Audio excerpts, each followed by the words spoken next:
1979, Iran hostage crisis begins.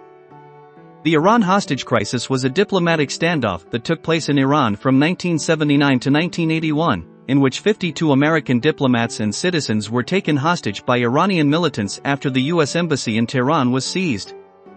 The crisis was the result of widespread anger and anti-American sentiment in Iran following the Islamic Revolution in 1979 and the U.S. support for the deposed Prime Minister Mohammad Mossadegh in the 1950s.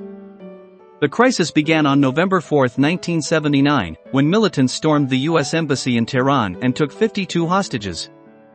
The hostages were held for 444 days, and their release became a top priority for the U.S. government. The U.S. attempted to negotiate with the Iranians, but to no avail. The crisis deepened when the U.S. military attempted to rescue the hostages in a failed operation known as the Desert One mission in April 1980.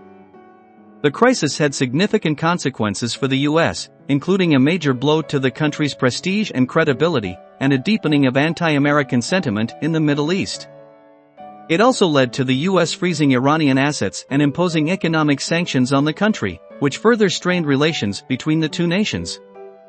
The hostages were finally released on January 20, 1981, the day that President Ronald Reagan was inaugurated. The Iran hostage crisis remains one of the defining moments in U.S.-Iran relations and continues to shape U.S. policy towards Iran.